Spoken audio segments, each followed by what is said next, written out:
Okay, good morning, everybody. Welcome to The Art as Well. This is our 22nd episode, and we're coming to you here from a very miserable, dull Saturday morning in Dublin, and we're going to a pretty miserable and dull County Monaghan to talk to our guest, Niamh O'Connor. Now, let me just give you a bit of background about Niamh before we start talking to her. Niamh is Dublin-born. She's a visual artist working in rural County Monaghan. Her work could be described as non-objective abstraction. She's a painter, printmaker, and sometimes sculptor, favoring acrylic, mixed media, and encaustic, which sounds very dangerous to me. And I'm really looking forward to hearing about encaustic because it's a very ancient medium that I'm completely unaware of. I know it exists, but I'm unaware of it. So I'd be fascinated to hear what Niamh has to say about that and tell us about it. Niamh has exhibited both nationally and internationally, covering issues around personal and social history, health and recovery, housing and homelessness, and pure expressionism. These are all areas she is inspired by and have featured in previous works and exhibitions. Her latest exhibition, 2020 Vision, is a series that derives inspiration from lockdown. The collection sees her return to a pure painting practice, acrylic, mixed media, on large canvas, and papers, from Reeds and Rush's revolt and resurgence, inspired by limited movement during the lockdown and global news streams feeding into her subconscious. So without further ado, good morning to you, Niamh. How are you? Hi, Alan. Thanks so much for having me. Hello, everybody from everywhere. From Canada everywhere. And Germany. And hi, how are you? Cyprus, Welcome everywhere. to Monaghan. Can I just state that Monaghan's only dull and dreary because of the weather? Oh, sorry. Yes. Do you know, when it was coming out of my mouth, I thought, oh, maybe that was wrong. I should have been speaking from a meteorological point of view. That's it. Well, and we're going to see a little bit of it, aren't we? We are. Yeah, because we're going to go outside to start our tour. But before we start our tour, let's talk about you. I know that you're Dublin-born and bred, but you have led quite a circuitous route in order to get back to County Monaghan. So can you tell us a little bit about that on a personal level? On a personal level, yeah. Well, I was born in Dublin to Dublin parents, very proud Northsiders, we all are. Yeah. And we travelled a bit when we were children. So I've lived in Africa and schooled in England and schooled here. And when we moved home to Ireland, I was about 10 and we lived in Castleknock. So I always tell people I'm from Castleknock because it's easier than saying, well, I lived in Nigeria and then I went to school in England, you know. Yes. And then how did I end up in Monaghan? I ended up in Monaghan because of a job opportunity from my husband. I met my husband in I'll get this wrong, it will kill me, 1996, I think. Yeah, okay. We won't coach you. No, and I met him on holiday, funnily enough, and I knew his sister for years and years and years. And we were both dating somebody at the time and blah, blah, blah. Nothing happened of it. It was just a friendship. And then I met him again in Dublin just after he had emigrated to France. And so we had a very long courtship, and him being the smooth bugger he is, our first date, he sent me a ticket to go and visit him in Paris. Yes.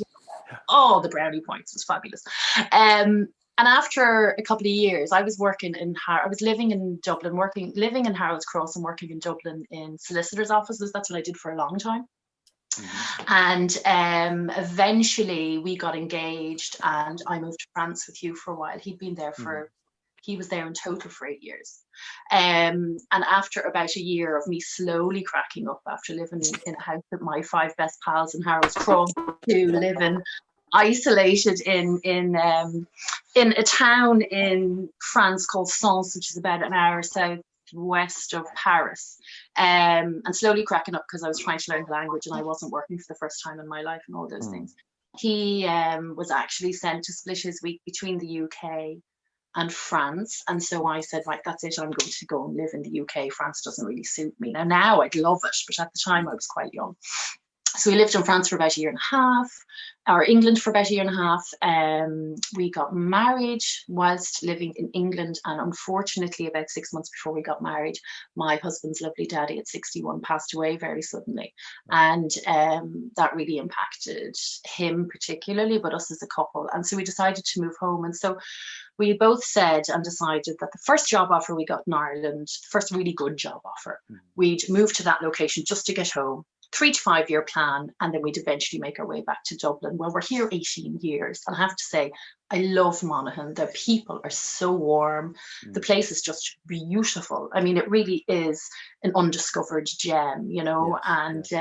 Interesting fact about Monaghan: more entrepreneurs in Monaghan per capita than anywhere else in Ireland. Isn't that interesting? That is interesting. Yes. Isn't that interesting? Very capable people. You know, very warm people. You know. Yeah. Lovely place. So I rear my children here, and we were very happy here. How many kids have you got? I have 2 children. I have 2 boys, 2 lovely boys. Big, tall 17-year-old who's gone off to work in the piano centre in Ballast this morning, and who's doing his leaving cert next year, and an 11-year-old who's currently being babysat by Nintendo and Mario while I'm in here talking to you. Isn't Mario great? Slummy mummy, like, I don't feel terribly proud of that one, but there you go. Listen, you do what you do. Well, I'm sure he'll arrive on top of you there now in a minute. Thrilled. You've never allowed play it before lunch. He's thrilled. Excellent. Okay, and so let's kind of talk about your career then in terms of art. Yeah. You know, has this been something you've always done? I have always had a leaning towards creativity for sure. I was thinking about this not so long ago. I was asked about this as when was the first time you remember art having an impact? And there's 2 occasions that I remember very distinctly from my youth. I was about 3 or 4. We were sitting at a kitchen breakfast bar. My mum was so classy, kitchen breakfast bar in the 70s. Christmas, kitchen breakfast bar. And she had got new tiles behind the cooker, and my brother decided he'd draw the cooker. So I was going to draw the cooker too. Because you do when you're 4. And his drawing was amazing. And I was like, shit, people can draw. Sorry, excuse me. Sorry, excuse me. People can draw. Wow, you can draw. You can actually render an image of a likeness of a something. That had a massive impact on me. And I remember that so succinctly. And then the other thing I remember from my childhood is being at my aunt's house. She was babysitting us, and her teaching me to colour inside the lines, which now I wish she'd never done, but at the time I thought it was a total revelation. And I just always thought, you know, there's something in this. And it just, I was one of those kids who was always drawing, always painting, always crafting, doing something, you know. And I spent most of my schooling, in fairness, trying to, well, certainly from secondary school, starting to focus on art more and more. And are you self-taught, Niamh? I am self-taught, yes, but by accident. That wasn't my intention. All right. Okay. I had, everybody in Ireland knows Gay Byrne. If you're not from Ireland, Gay Byrne was a broadcaster here, and he was one of the longest talk show hosts Ireland ever had, and radio and all the rest of it. After I did my intercert, as it was called back in the day, I was listening to the radio with my mother, and they were talking about Gay Byrne's daughter, who went to Marino College in Fairview. And it sounded like Fame Academy on the north side. And because Gay Byrne's daughter was allowed to go, I said to me, Ma'am, and she went, okay, if it's good enough for Gay Byrne's daughter, it's good enough for my daughter. Yes, of course. And I was let go. So I used to get 2 buses a day from where we were living over to Fairview. And it was wonderful. Margaret Tuffy from, who I'm sure many people know, a phenomenal artist. She was one of the founding members of Temple Bar Arts Gallery and Studio. She was my art teacher. Frank Barr, a very prominent photographer from Bray, was my photography instructor. We had a wonderful broadcasting teacher, so we learned about film skills and script writing. I was doing my leaving cert as well, but we had all these additional subjects, dance and drama and everything. I thought I was, you know, Coco from Fame. I just loved it. It was fantastic. I stayed there another year afterwards. They did a lot of PLC classes because I didn't know if I wanted to do fine art or photography. I was very invested in photography at the time. Stayed there for another year, was planning on going to NCAD, and then got terribly unwell. So at the age of 18, I was hospitalized with an autoimmune blood disorder called ITP, or idiopathic thrombocytopenia purpura. Say that with a few gins in you. Yeah. It's lucky it's the morning time, isn't it? Not the evening. I tell you. I more or less spent the next 3 years of my life recovering from that. So my immune system had started to attack my platelets. Yes. And so I was constantly at risk of hemorrhage. And it was now they have much better control of it. But at the time, I used to have like, a smarty party in the morning, sitting in the hospital bed, 28 steroids. I used to have intravenous strips all day, every day, platelet transfusions every other day. Very, very, very extensive treatment over a period of time. Yeah. And so by the time I was well enough to kind of step back into the world and have some sort of normal existence, I was 22. Yeah. And I thought I was washed up. All my pals had their degrees, they were getting their jobs, they were doing X, Y, and Z. Yes. And I ran out into the big bad world and just tried to get myself a job. I think to put that in context as well, I'm the eldest girl of 8 children. Oh. And I felt incredibly guilty that I put my parents through this, not anything to do with them, all myself, and felt that I just needed to get out there and grow up and just get on with it. And I put down my paintbrushes and I didn't paint again until I moved to Monaghan. Oh, really? Oh, yeah, okay. until 2001. And has your condition sort of managed? Is it managed now, or is it something that condition is, unfortunately, if you're genetically predisposed to autoimmune conditions, they tend to cluster. So I've had quite a few over the years. So for all of my adult life, I've been dealing with health issues of one aspect or another. And in 2016, between 2016 and 2018 into 2019, really, I was going through a very, very bad time. I'd had a surgery in 2016 and quite an extensive surgery. And post surgery, I actually was left with secondary fibromyalgia and chronic fatigue syndrome, which was incredibly difficult. And some of that has come through in my work, but I'm much, much better at the moment. Still have my niggles and my aches, but I always say I have a rubber arse, Alan. I just bounce. I go, I just bounce. I go down, I come up again. I go down, I come up again. That and coffee, I believe, are the... Intravenous, terrible. I know. It's my mecca. Niamh, it's lovely to see you looking so well anyway. Cheers, thank you. So look, let's have a look at around your studio before we get into looking at examples of your work. Do this, and I'm actually going to bring you outside. I have a very funny story about Encaustic. At one stage, I was doing a local workshop here in Encaustic. It was one of the first workshops I'd ever done, and I sent the email to the facilitator saying yes, the Encaustic, and they advertised it. And I had 2 ladies turn up, knowing they were coming for wax. 2 ladies coming that knew they were doing something arty, and 2 chaps with guitars because they had changed the email thinking it was a misspell and put acoustic. So I'm going to do my best here to turn this camera around to give you an idea where I'm at. Sure. So this is my very muddy and wet and winter looking. I wish we'd been here in the summer. That's lovely. Beautiful. But this is my wee setup. So I have this it's called an Xbox. It's a Kingspan version of like a Shomer home, and it's insulated and has glazing and whatever. And this steel shed is the newest edition, and this is my store. But you can see I live in a very, very rural part of County Monaghan, and we have our neighbour farm across here. I've farmland all across me. Yes. And you can just look for miles. If we were up at the top there, you'd be able to see Bragan Mountain from where I'm at. So beautiful. Stunning place. And I'll just step you in. Everything's very wet and murky looking. So now, warning folks, I have not tidied up. This is a working space. And I hummed and had about should I tidy up, and I thought no, let's just have a look at it. So if I step, I don't want to go too fast because I don't want to make people seasick. But if I step down here, you can see my setup. So I have my cozy chair. I've got some prep I'm doing there for a workshop, just getting a few bits and pieces together. Coffee station, storage, print rack. This is my desk and my cozy chair. All my chairs are cozy chairs now, in fairness. I have a few bits out here to show you.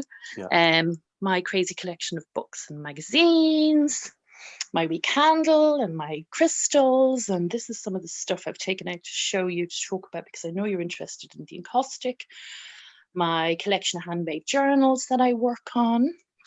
My very mucky floor, but these mats are invaluable because when my chronic fatigue was very bad, I actually had a lot of chronic pain in my legs, and I found these super. So I'd advise anybody, if you see these little click-clack mats, you can buy them quite cheaply. They're wonderful underfoot. They they stop the cold coming up through the floor, which is very good. Yes. And they also give a little bit of cushioning. So I have this very large workstation bench here that was made specifically for my Encaustic setup. Now, I'm not set up for Encaustic at the moment because I'm painting. So I have my trolley with all my mark making tools and bits and bobs on it. You can see all of that. What are they, crayons or pastels? They are everything. I have Oh. China markers, I have graphite pens, graph stick, marabou, water-soluble crayons, compressed charcoal, pastel, Caran d'Ache Neocolor 2. They're also a water-soluble crayon. Aquabar, water-soluble crayon. This is a new thing, woodies. I love woodies. These are fantastic. And these are like a colouring pencil, but again, water-soluble.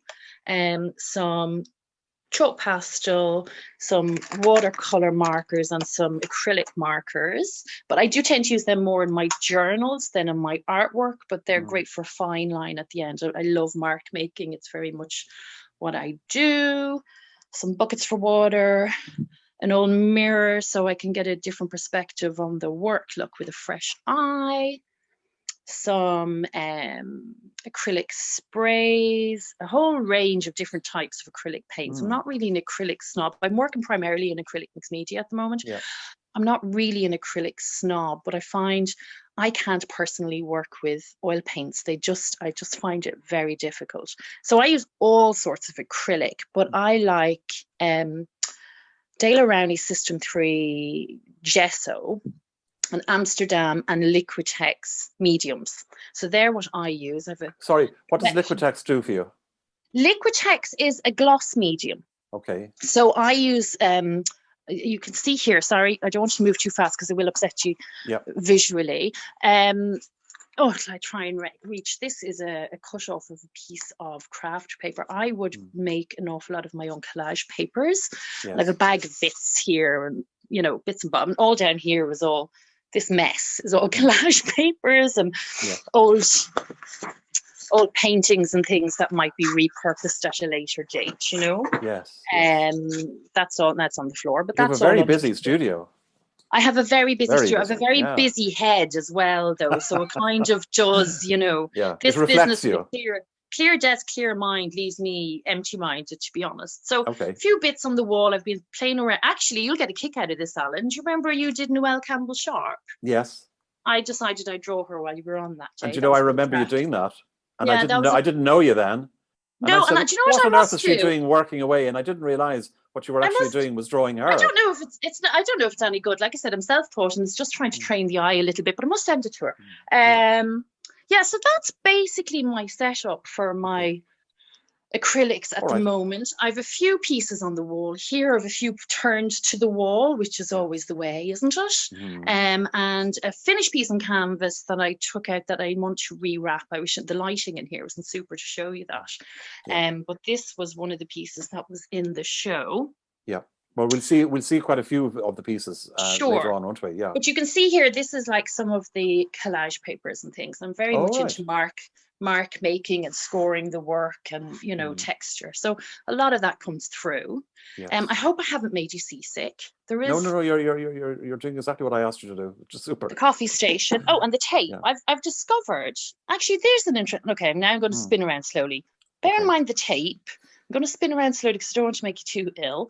But over here, I have been working on papers. And what I've discovered, Alan, is that when I'm working on pieces, I have a piece I can show you. When I'm working on pieces like this, I don't know if you can see that, there's a lot of glare on it, and that's the gloss medium. Now, quite often they'll be given a satin finish. Sorry, I'm casting a bit of shadow. What I've discovered recently is all those little bits of edging tape that I use, they have the most luscious paint on them. And I've started actually even to reuse those and collage them back into the pieces. And it just gives the most spectacular texture. So I'm very much enjoying that at the moment. So I've started to hoard. It is like an episode of Hoarders, isn't it? I've started to hoard all my tape remnants. Yeah. But yes, I'm going to pop you back in the stand now, folks. I hope that wasn't too... No, I did see your flamethrower over there. Oh, I'll have to show you my flamethrower. Yeah, if you wouldn't mind. Back. No, sorry. There you go. Yeah. Sorry, excuse the big hand. There you go. Okay.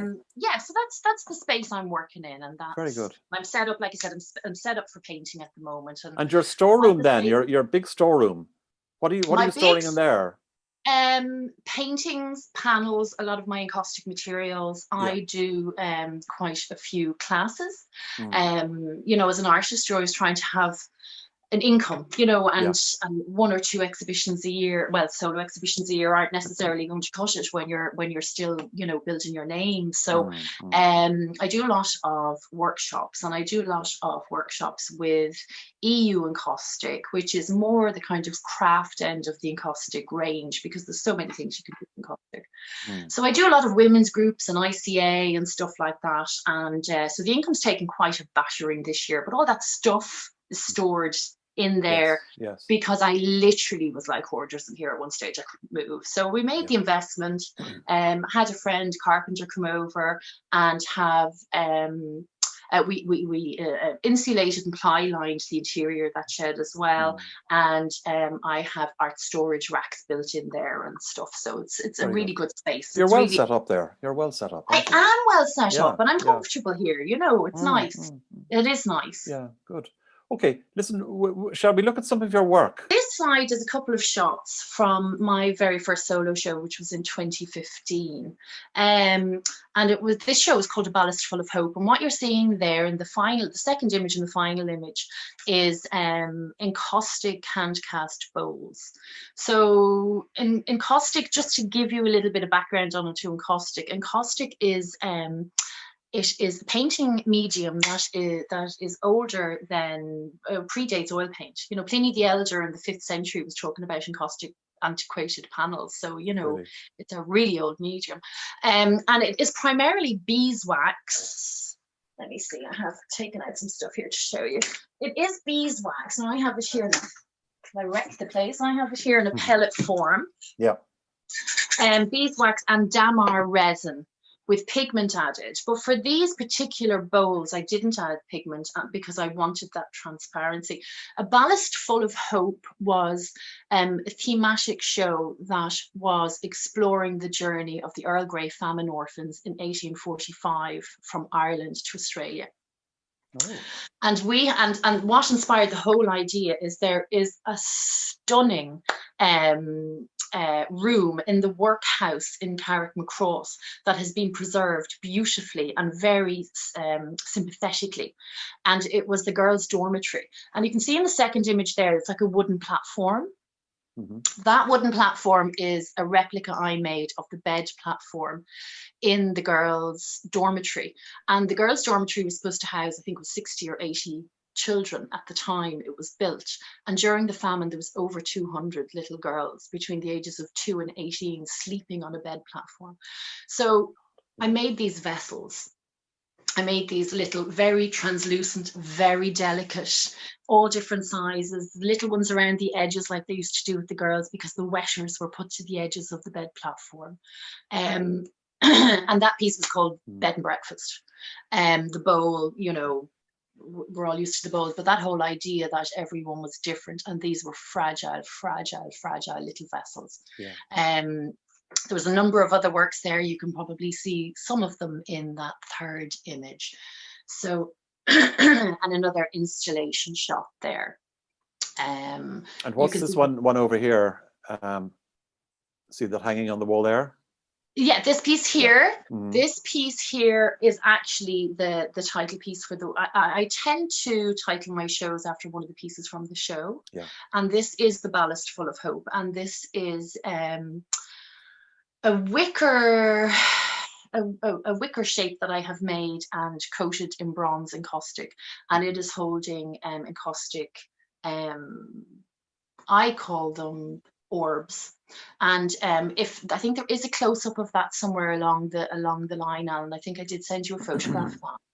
If you have, and yeah, just go on it now. So if you look, I don't know how well you'll see this, but in the center there, that little collection of orbs, they're almost pubescent looking, because they have little peaks and stuff on them. And the ballast is the balance and the weight of the boat, you know.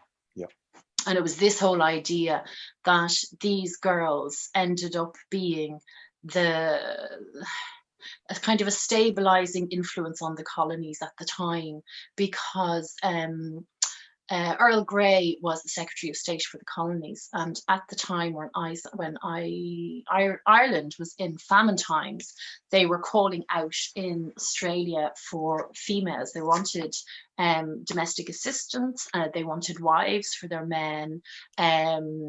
In a very rural and Spartan kind of landscape, primarily male, masculine, and ex-cons, basically. The good Protestant English girls wouldn't go. So Earl Grey got these 2 requests from 2 different continents and thought, well, that's a tidy solution, isn't it? The famine workhouses are overflowing, and Australia is looking for women. So they sent 4,114, I believe, girls across. And I learned all of this initial information, through my local workhouse, where I went and I stood in that room. They were having an opening and they were showing this space, and I stood in that room. I could feel off the walls an energy, and I just they were talking about, they had a number of girls taken from the workhouse in Carrick Cross, as they did all the workhouses in Ireland, and 19 of them were still unaccounted for, and I just couldn't get over that. You know, and they were sent from the age of 14.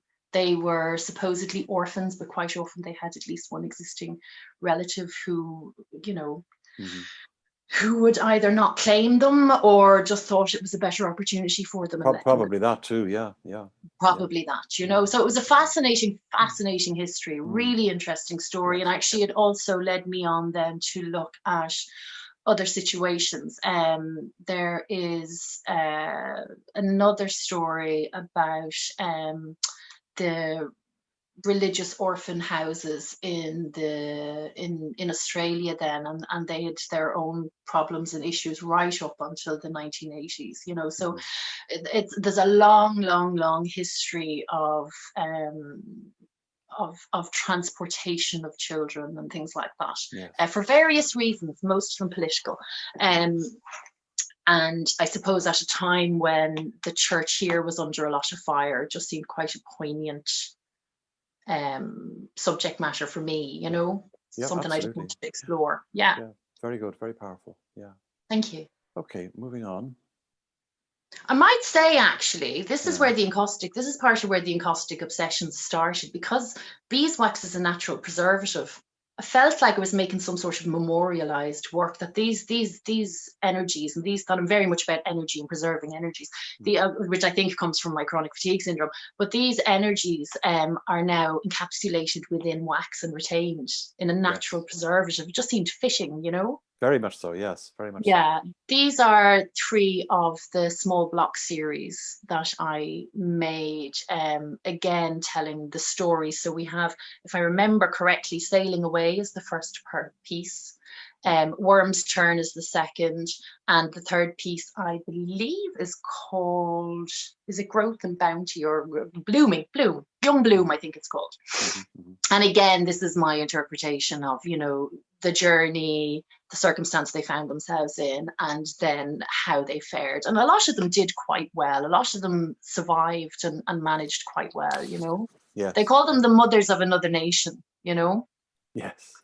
And these pieces are, so this is a different way, again, of working in encaustic. So you can see with encaustic so far, I've done sculpture, I've had paintings, I have been able to build texture.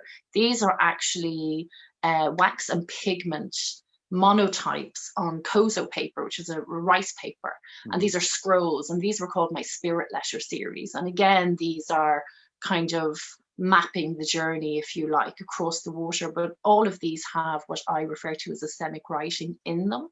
So I'm very big into mark making, and I'm very big into stream of consciousness writings, but I do it in a scribbled hand, so it's more of an asemic mark rather than a literal something that you would read. So that all of them would start like that, and some of them have become more like seascapes and things, but a nice and just from a practicality point of view, How do you melt the wax and lay it on with and mix in different colors and build up layers, or how Yes, do you? I do. I don't know if you can come back to me here for a second, Alan. I can, yeah. Hold on a second. Yeah, I have. Hopefully you can see this. Do you see this? This is beaded clear beeswax. And what I will do is I will take the beeswax and I will melt in resin. This is Damar resin, not to be confused with Damar varnish, which will poison you if you heat it. Damar resin crystal. And I will heat that in, I will heat that in a wee pan like this on a skillet or on a griddle. Quite often I use tapenaki pans because they're very good and they have a controlled temperature. And it's important you don't burn it. So there's an awful lot of kind of there's an awful lot of, you know, quite precise processing. So I will make, so this is just, I don't know, this will give you a crack, right? So I don't clean my encaustic brushes because once you use it for encaustic, you can't use it for anything else. This is the hardened wax after. It's like a little sculpture all on its own. After the fact, right?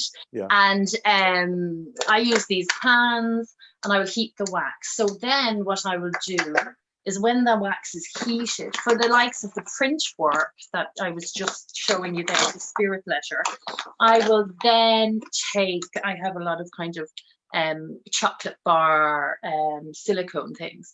I will then mix in my own pigments and create my own palette of color. So it's the resin, the beeswax and pigment, and that's all it is. And then what I do is I will go back to, I have a large glass hot plate, and I will go back to that with an anodized aluminium plate on it, and I will make my marks with that pigmented wax onto the plate, and then I will hand pull the print. So that's how those scrolls are made. If I was to work in a more painterly way, what I would do is I will take a panel, and it will be treated with a couple of layers of beeswax first to prime the wood and give it a good solid base to work from, and then I will build up my colors and work in layers, and every layer has to be fused to the layer beneath itself. And I do that with this bad boy. Oh, wow. Yes, I knew there was pyrotechnics involved. It's like, I think secretly I'm a pyromaniac. I love setting fire to things. But I've also been known to use a little... oh, that's cute. A little creme brulee torch. This is an actual plumber's size torch, but this is a great one. This is a turbo torch extreme. Wow. But I also use heat guns, you know, like a decorator's heat gun. And that will do it. But the idea is that you want to melt one layer to the layer beneath it to make it a solid, and it becomes an entire piece. And again, it has to be fused to the panel. And then for sculptural elements, when I'm casting these very fine bows, or if I am making little orbs like this, I don't know if you can see this. Orbs like this. So that they're nothing but encaustic. So that's just formed out of the wax and the resin. Then I work in a different way again. So there's all these different processes and all these different ways of working with encaustic. And for a long time, I said it was the medium that could do it all. You could print, you could sculpt, you could paint. You know, there is. And actually, I do say I'm self-taught, but I got a great grounding by doing workshops in America. I've been to Cape Cod, to Provincetown a number of times in the last couple of years. I haven't been, gosh, when was the last time I went? Last time I went was 2016. And there is an international acoustics conference there every year where people from all across the world, predominantly America, but all across the world, come together, and they have workshops, and they have talks, and they have hotel fairs and things like that, and a vendor's room and everything else. So I got a great grounding with them. And actually in 2015, I was one of only 2 non-US international scholarship recipients to actually go to that. So that has been tremendous. That was really good. That was very instrumental in my understanding of the medium, because up to more recently in Europe, the encaustic that's favored is the craft encaustic, and there's nothing, it's very, very similar, but you use it in a much smaller scale. You use a little iron to fuse your layer onto a piece of card. You're making very simplistic little notions, but I wanted to really push the boat out and really kind of see how far I could go with the medium. Yes, You know? yes, So yes, that was really yes. good for me to go and do that. So you're a world expert in that. I'm hardly a world expert, but I know a bit. All this work is from A Ballast from Hope. That was my first solo in 2015, and like I said, it was about the Earl Grey famine orphan story. And each piece relates to a section of the story in one way or another. Now, Hidden Out Loud, I said to you earlier on that I was unfortunate enough to have suffered with chronic fatigue syndrome. And it is something I still struggle with on occasion, but I've gotten much better at learning how to manage my energies, because you can tell by me, I'm very chatty, I'm very loud, I'm very 100 miles an hour. So when I fell very badly. Yeah. And this is my little boy holding one of my little hidden houses, as they were known, which is from an installation piece that I'll show you if you want to scroll on. And Amanda Jane Graham, the wonderful Amanda, opened that show for me, and it was a pleasure to have her. Let me see now. So this is Hidden Out Loud. These were 7 shelves of encaustic card and plaster houses. And it's back to the idea of the vessel and the house and the, you know, how we home ourselves. And these are all different shapes and sizes, and they are meant to represent hidden. They're white on white. So the idea was that they are hidden, but they're out loud. And this is specifically talking about people with hidden illness. Yes. And that we're in the community, you're not seen, there's very little support, and there's a lot of misunderstanding, because if you look well, people assume you're fine. And that's not often the case. So this was the Hidden Out Loud piece. And that was made up of 45 hand-built houses. This piece is, I was talking to you about the spirit letters earlier, which are monotypes, and I was explaining how I hand print the monotypes. So this is a monotype collage, and this was called On Cracked Shoulders. You know, we all say we stand on the shoulders of giants. So this was particularly given reference to hereditary disposition to illness. Yes. So not the cheeriest of subjects, but I liked the work. Yeah. Under Grey is Blue, piece that's currently with Hamley and Hamley up in Enniskillen. Again, a monotype collage, and that was that's Under Grey is Blue. Yeah. This one I loved, back to the sculptural interest I have. This was called In-House, and this is full of needles and pins and scratches. And this was very particular in my thinking to my time in hospital. Well, I felt like a pincushion. But I thought it worked out quite a powerful piece, and it was suspended on chain. That chain was suspended then from a fishing line, so it actually was just floating. It was just this thing in the ether. It was wonderful and powerfully lit in exhibition. It looked rather good. Yes, I can say that. 2 more. The piece to your left is, and now you're going to love this. This is called Foo King Untitled. I don't like when people don't title their work. It drives me nuts. I don't know why they don't. But anyway, that's another issue altogether. This is encaustic monotype on panel, and that was given particular reference to nerve pain. And in a close up of that, you can see there's almost it's like a very uniform background with these glitches on it. And the other one, the name escapes me right now, but again, a monotype collage, and it was like this: the roof had fallen in and inverted on itself. All wrapped up and papered over, I think, all wired up, all tied up and papered over. Again, in reference to hidden illness, and that was using monotype collage on recycled paper with copper. Between these walls, this is now this is slightly different in that it is the wax and pigment monotype print collaged onto panel, and then I have an element of encaustic thick impasto wax layered on that as well, with a lot of inscribing and asemic mark making. I'd say what doesn't really come across in this is the actual, you know, if you were there in person to see it, I'd say visually and texturally you know, Yeah. it's fantastic, and I think we're missing that slightly. I think what's really interesting is a lot of people know encaustic is a very high, you can get a real beautiful luster on a beeswax, you know, on a beeswax finish. And just those two blue ones, just if I scroll you back for a second, not at all, if I scroll you back for a second, the blue piece on the left, Surge and Wave, that's a monotype collage. So that's the prints that are collaged onto a wooden panel. And after they've been collaged and I set them and I fix them how I do with my technique, they take on an almost suede-like texture to the eye. Now, they don't feel like that, but to the eye, they look suede. Yes. Where the piece beside that, which is called Turmoil, is it's an encaustic panel. It has inlay of that monotype collage in it with overpainting and texture. And that has a lot of highs and lows and bumps and ridges, and you can actually really feel it.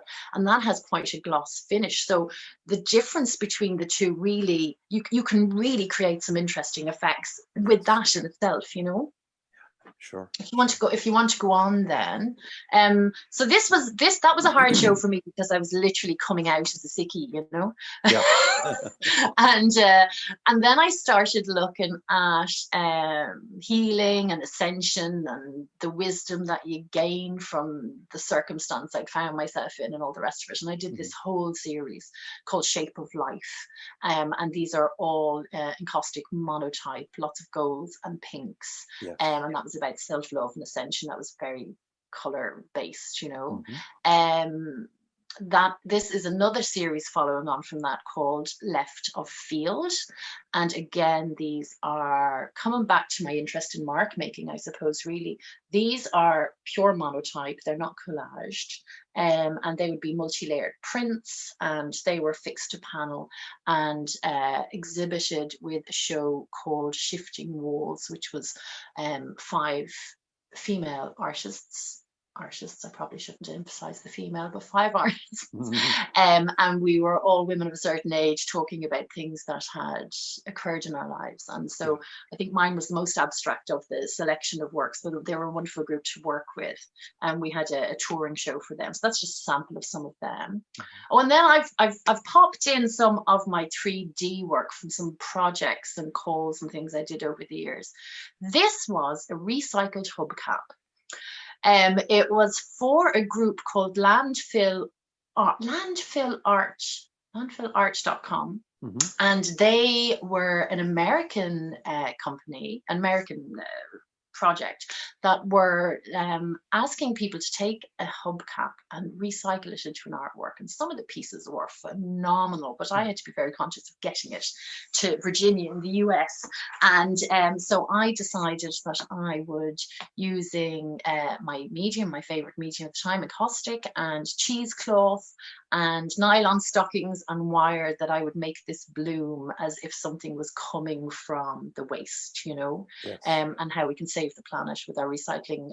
So if you want to carry on. Oh, this was so much fun. This was the big egg hunt for Jack and Jill. I think this was 2015. And they were looking for artists. This was a 3.5 foot fiberglass egg they sent me as a blank. Now, there was a number of really well-known artists, and anybody in Dublin will remember this event. It was stunning. These things popped up all over the place.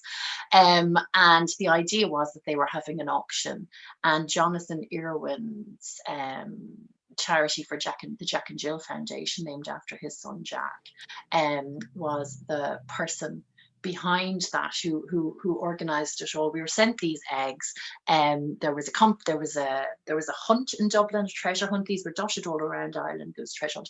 This was encaustic. This was the first time I ever worked that big in encaustic. And to tell you the difficulty I had to place molten running wax. Yes.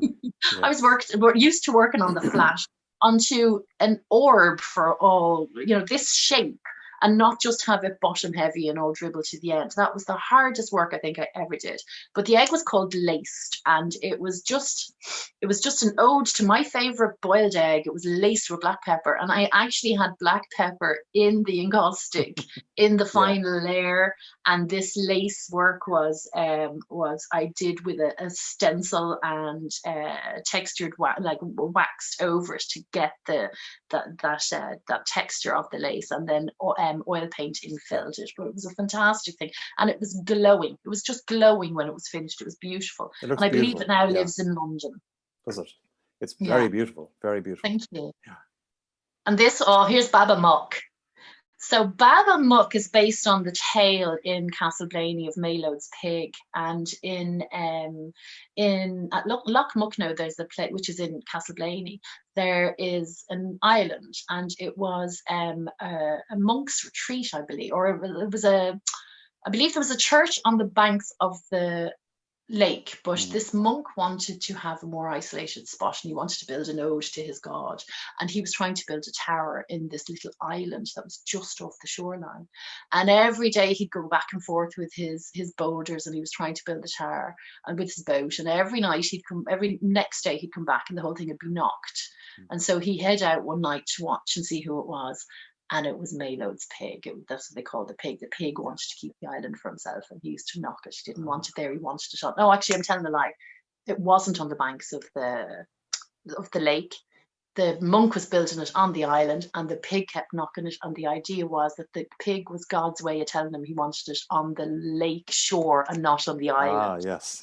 So, it's Melod's pig is quite a well-known legend around here. So this was another fiberglass form that was sent out to a whole load of us artists, and he was just white fiberglass. He has been entirely encaustic coated and colored. His ruff is made of fur and encaustic stiffened paper with gold leaf trim and pearls, and his crown is the same. It's made of paper encaustic and 24 karat gold leaf, and the little rocks at his feet, which is him moving those boulders, is paper mache with encaustic on it. But I have to tell you, when I had to send him back, I missed him in the studio so much. I had so much crack with that pig. I'd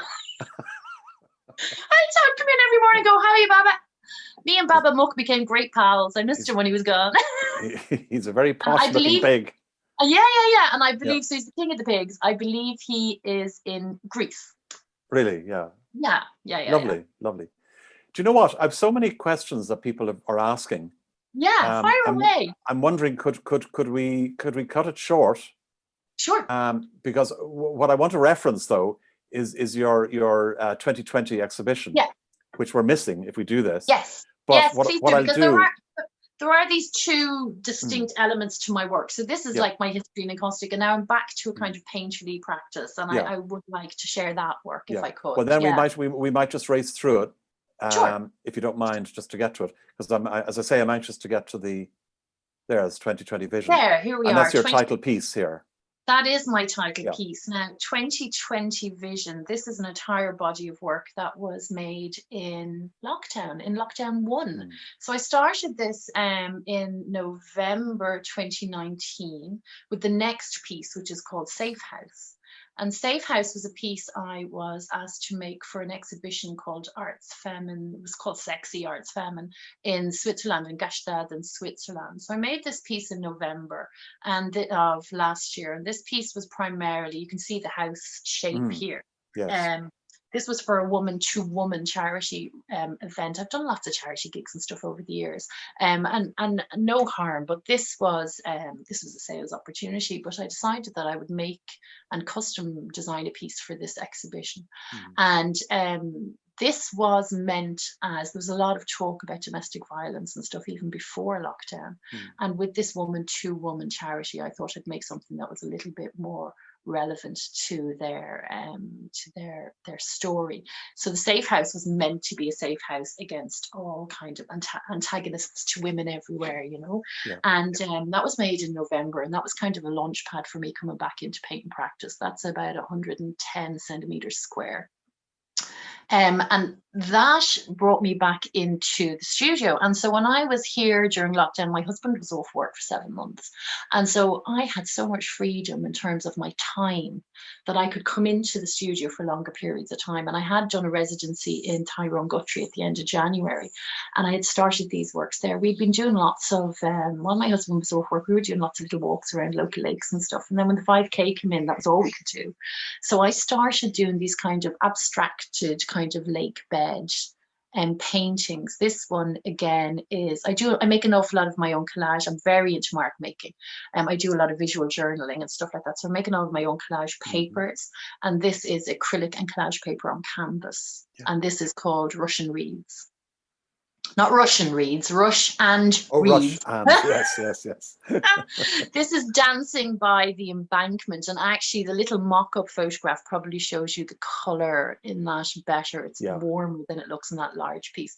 But again, that's 85 by 100 centimetres, acrylic mixed media and collage on canvas, and again inspired by these walks and these bubbling brooks. My husband's a wild swimmer, you see, so we spend a lot of time by the water and by the lakeside.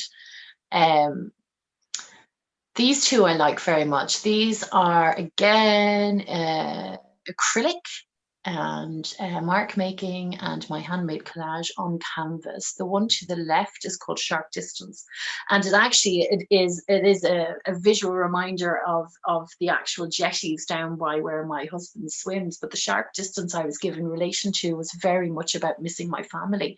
Unfortunately, my mum was terribly unwell last year. And then this year with lockdown, we've missed her 70th birthday. We've missed my mum and dad's 50th wedding anniversary. We've missed all these things. Yes. The other sister piece to that is called Easing. Yes.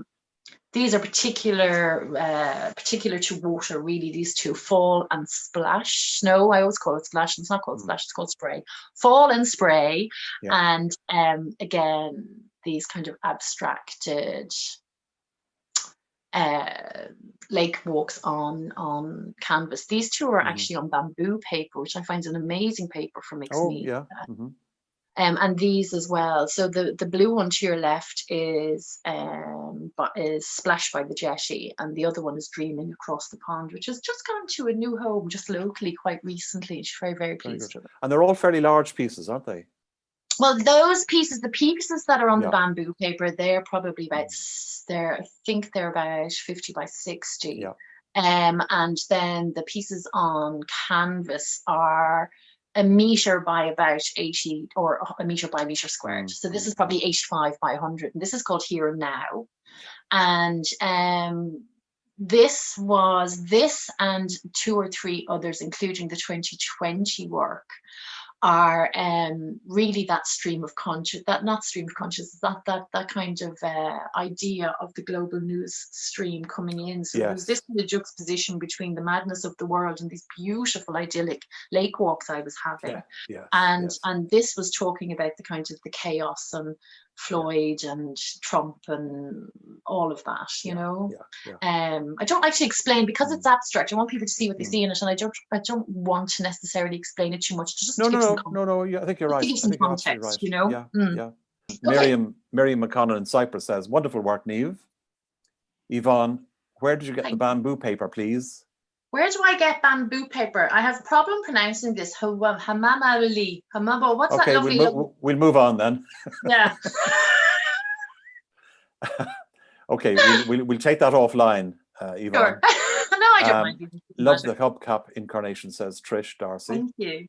Robert Kelly, hi Niamh, your work is growing in quality and strength. Very enjoyable presentation. Many thanks. Oh, thank you, Robert. That's so lovely to hear from you. Robert is the most phenomenal printmaker. I mean, the man is an inspiration. Really, Alan, you should chat to him. Super. Yeah, sure. Super. Okay. Catherine Gagan says, lighting for the show is wonderful. Yes, and it looked fabulous. Thank you. The first thing we were looking at? The first exhibition? Oh, yes. Yeah, yes, the lighting in that room. Really good. Yeah. That's a beautiful spot here in Monaghan. That is actually our arts office gallery in the Market House here in Monaghan. It's a beautiful, beautiful building, wonderful place for work, you know. Okay. Some people have answered questions, so I'm not going to go into them already. Okay. Catherine says, the Woodies looks interesting. Who supplies them, Niamh? Stabilo Woody's pencils, you can get them through most good art suppliers or on, if you're allowed to say that. Which? Amazon. Oh, of course you're allowed to say that. You're just not allowed to say Woody's DIY. No. Some people are very, at the moment, we're all trying to buy Irish and everything, but sometimes it's just, that's where you get it, Okay. Trina says, making slummy mummy so cool, Niamh. Thanks, girl. Good morning from Monaghan, Diane. Hi, Diane. She must know you. And Katie says, good morning. Let me see, there's one new message. Rupert says, could you use Backlight to present your work? Yes, and I have. One I've done before. I had a very large piece which wasn't in the show there, and it was a very, very large golden yellow monotype. And what I did is I actually suspended it between two pieces of perspex. Now, I mean, it was large. It was maybe 2 foot by 4 foot, 5 foot. Yeah. And I suspended it between 2 layers of perspex, and I hung it on the wall with these advertising posts, which really hold them out. Yeah. So then we had the gallery lighting that was slightly catching behind it. It cast a beautiful shadow, but it does backlight because rice paper Kozo is so fine. Yes, such fine paper. It's such strong paper, but such fine paper that actually that beautiful translucency that you get with it is just it's too good not to be used. You know? Yeah. Okay, very good. All right. Is there anybody who'd like to ask a question in person? Jacques just comes in here. Your work is very inspiring. Thank you. Thank you, Jack. Thank you. I loved your work, Jack. Jack, I think you're a mighty, mighty man. I wouldn't get out of bed for 4 o'clock in the morning for bloody, I don't know, some hunk. Wouldn't do it. He's a great supporter. Yeah, it's super. Yeah. Okay. Anybody else want to come on and say hello? Yep. Catherine. Hi, Catherine. Hi, Catherine. Hi, Niamh. Really enjoyed the presentation. Thanks so much. Oh, thank you. A lot to take in. Yes, it is a lot to take in. I actually have it done. I think it was a 2-day course in Bray in Encaustic, a good few years ago now.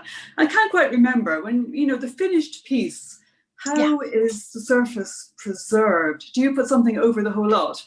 And can you then frame it without glass? Yes, well, because wax is a natural preservative.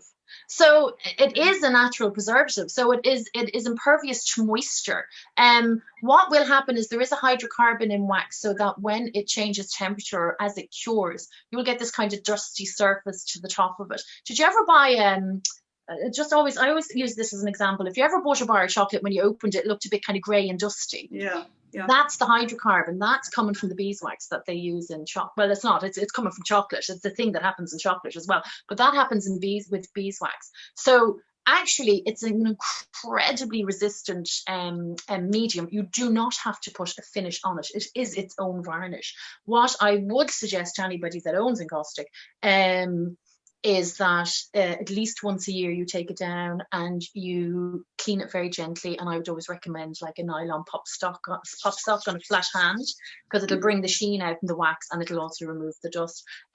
Framing behind glass, absolutely you can on a painted panel and I have also not framed behind glass with some of my prints because I like that texture and that kind of mattified. Don't want to mess with that, but you can frame. It depends on how you work with it. But you can glaze or you can leave it unglazed. It just depends on the way your piece is finished. To be honest. Thanks for that, Catherine. Thanks, Catherine. Autumn Richardson says, "Beautiful work and also so inspiring. Your enthusiasm and positivity. Thank you." Thanks very much. Diane I had my coffee. Can you remember the first time you ever tried encaustic art? Yes, I do. I actually do very well. I was home in Monaghan. I was telling you earlier that my health had kind of taken me away from art. Well, my health had kind of brought me back to art as well. I was dabbling around in watercolors and bits and bobs when we moved back to Monaghan. And when my now 11, nearly 12-year-old was born, we were in the recession. And in the space of 4 weeks, I was made redundant from my job, had a TIA mini stroke, and had my baby, and then was being sent for an MRI because they thought I had a pituitary tumor. So I was freaking out. I've never experienced stress like it in my life. And so I dove headlong into making and creating and whatever. When the baby was asleep, I was doing something because I couldn't just sit with my own head at the time. It was too much for me. And I was making a paper rose wreath out of this because I like crafty bits and, you know, a bit of everything. Like I'm not too snobby about what I'm into. I'm into everything, you know. I had these beautiful, beautiful vintage papers I picked up somewhere, and I was making a paper rose wreath. And I didn't want to put an acrylic medium on top of the papers because I thought it wasn't doing service to these beautiful papers. So I had seen on a YouTube channel or something, a florist had dipped a real rose into wax to preserve it. Yeah. And I thought, wouldn't that be a nice idea? So I looked up wax for crafts and and I came across this little encaustic set that I was talking to you about, that I teach these kind of crafty classes where I teach people to make little images with the use of an iron and the pigmented wax. And I bought one of those little kits because I thought that looks fascinating. I'll have a go at that. Well, I swear to God, I had 2-3 weeks. I was obsessed. And I'd say within about 6 months, then I was really diving in. I was interested. I was really, really, really investigating it and trying to learn everything I could. And when you think of that, like, there wasn't very many book publications at that stage. There really wasn't a huge amount on YouTube. It really took some doing to learn about it. But then I learned about Jasper Johns and Diego Rivera, who both used encaustic and were really the godfathers of the modern art movement. And they both used encaustic, and it's primarily down to a combination of those two gents that encaustic found a resurgence in popularity. Because really it died out in about the 12th century with everybody but iconographers, because it was so laborious. It didn't have electric. It was always charcoal fires and poor blokes stoking the fire and prepping the stuff. And then the painter, the artist would just do the little bit at the end. So here, Trina says, could listen to you all day, Niamh, the time has flown. Dennis says, my husband doesn't say that. Oh, there you are now. Thanks, Niamh. Loved your personality in your presentation and in your creation. Brilliant. Yvonne, your illness certainly hasn't dampened your spirits and enthusiasm for life.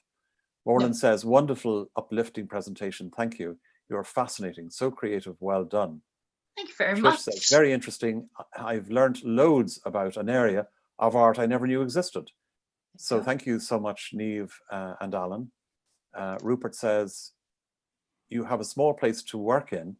Do you do one piece at a time?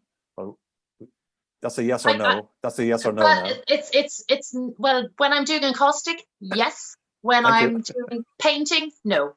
All right, very good. Catherine says, very informative and inspiring. Thanks, Niamh. And Nicola says, thanks, Niamh, very interesting. So there's a lot of accolades for you. Well, so I think we leave it there. So because we're running a bit over time, Alan, a lot over time. I did giggle when you said that this week's going to be shorter. I went, he hasn't met me. Yeah. He hasn't met me. No, exactly. I haven't, you see. This is the problem. But anyway, listen, it was a delight to listen to you. And thank you so much for inspiring everybody and for imparting so much of your wisdom and knowledge. It's really been a joy to listen to, and thank you so much. Not at all. And if there's anybody out there who is genuinely interested and is trying things out and struggling, I'm on social media. Drop me a message. If I can help you, I will. There is a lot more information out there. Not all of it is good. Maybe I can direct people. You know. Yeah. Well, on the video on YouTube, our YouTube channel, we'll put a description and a couple of links to you there as well. Perfect. So wonderful. And thank you so much. This was a pleasure. Not at all. My pleasure. So look, and I really much enjoyed the series. So you've done a superb job with it. I can't believe you're on 22 already. It's amazing, isn't it? Yeah, it's just and look how much you've come on. Oh, thank you. In terms of your video skills. I'm trying to get some time to work now. This is the problem. Oh, wonderful. Well, I don't know where you fit it all in. Wonderful. It's really good. Yeah. Anyway, listen, thanks so much. If you're watching this now on video, please give it a like and don't forget to subscribe, because the more people we have subscribing to this, the more interesting it is for those who are being featured and also for the viewer. So please do subscribe if you haven't already. Thank you very much for watching. And next Saturday is another surprise. I don't know who it is yet, but it is a surprise. And I look forward to you tuning in then. And thank you so much for watching. Thanks, to those especially who've listened in from abroad and for getting up at unearthly hours of the morning. Thank you so much. Take care, everybody, and bye-bye. Thanks. Take care. Bye-bye. Thank you.